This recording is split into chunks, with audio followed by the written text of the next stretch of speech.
Hi, I'm Jeff Bloomberg and I'm the Chief Operating Officer at MGE. And this week's tip is a continuation of my series of tips on the top 6 reasons behind overhead problems. If you missed the earlier tips, go ahead and click on that little button in the right-hand corner of your screen. That'll bring you to a playlist of the tips that you missed.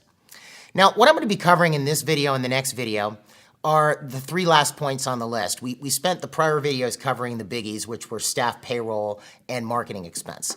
These last 2 we're going to cover a couple of other categories that can get high as far as an overhead percentage, but aren't as common as the first 2, obviously, that I covered, or as dramatic. These subjects are lab and supplies and debt. In this video, we're going to be covering lab and supplies. So let's take a look. If your lab expense is higher than 10%, you're spending too much. And I should say, I used to see this a lot more in the past. I've been doing this since the early 90s, which makes me old, as I know.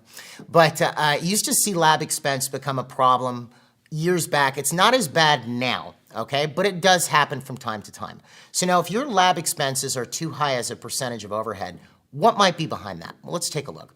First thing would be your fees. It would have to do with your fees. Either you're participating in too many low fee plans or your fees themselves are too low. Now, how would you address this? If it's just a fee question, I definitely advise that you go online and you search National Dental Fee Survey. There's several different services you can use where you get an idea of what your fee should be by the zip code that you're in based upon percentiles. 30 percentiles usually where it starts, which is the lowest, up to the 90th or 100th percentile, which is the highest. Now, I've done this with people before, and I've actually found when someone was concerned about their fees, we actually couldn't find them at the 30th percentile. Their fees were so low, okay? So if you find yourself in that situation where your fees are too low, you need to raise your fees. Now, how should you go about doing this? The only thing I'll say here, and again, you have to do what's real to you, but I would probably do it in a way where it's not so dramatic. I might ratchet them up over time. And you want to also visit your fees every year to match and keep up with inflation. The other side of this is if you're involved in a lot of low fee plans. And this is just basic math. If your crown fee is, let's say, $1,000 and you're charging $650 on a PPO, you're writing off $350. The lab doesn't write off 35%. Your staff don't write off 35%, and neither does your landlord, okay? It's going to catch up to you eventually. The second thing that'll cause your lab fee to go high is something that most people often don't think about. Okay? And what it is that the practice is doing great with, crown, bridges, implant restorations, but they're pushing off simpler procedures like composites and things like this, and they're underproducing in hygiene. So let me explain. Let's say you have a doctor and they're doing a lot of crown and bridge, and they're doing $80,000 a month, but their hygienist is doing $10,000 a month, okay? And their lab bill is $10,000 a month. So we'll put that up on the screen here. We have doctor doing 80, hygienist doing 10, lab bill is $10,000. Now also, with this doctor, let's say I have to wait weeks, if not months, to get in for a couple composites because the doctor doesn't have time because they're doing so much crown and bridge. Well, in this instance, the lab bill is actually over 11% of this doctor's overhead. Now why?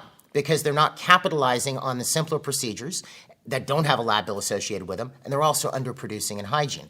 Let's say we did something real simple and sorted out hygiene and got a hygiene doing $25,000 a month, okay? Like maxed out the hygiene, which is the subject of a whole other video, which we can talk about at some other time. But, well, now hygiene's doing 25, doctor's doing 80, practice is doing 105, lab bill just went below 10%. So let's say I remember I had to wait to see this doctor, right? So let's say the doctor needed an associate. They've maxed out their schedule with assistants and how they're scheduled. It's very efficient.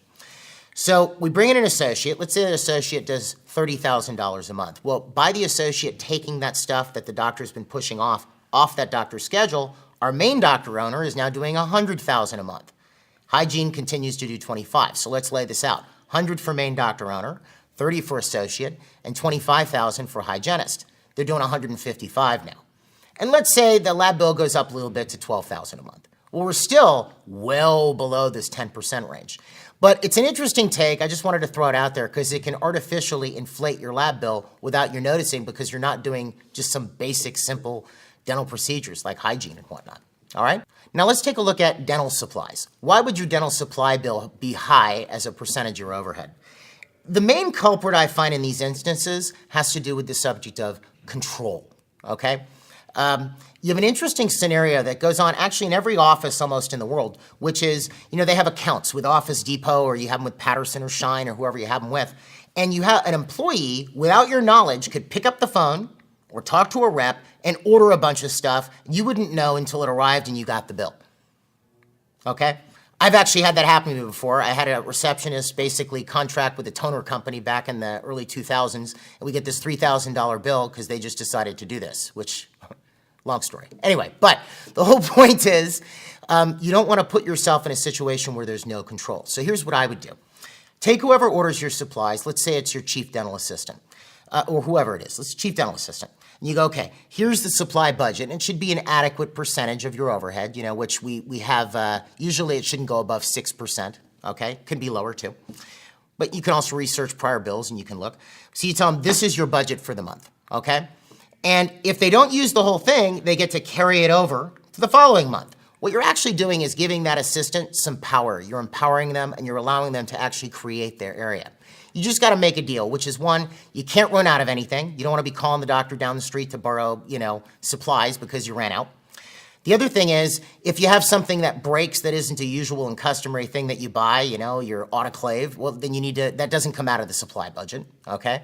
And the other thing to look at is if you end up in a situation where you produce a lot more than you're used to producing. Let's say you're producing 80, 80, 80, and you do 150, 150, 150. You're going to need some supplies. You got to adjust the budget a bit. You can't make it difficult for your assistant, okay?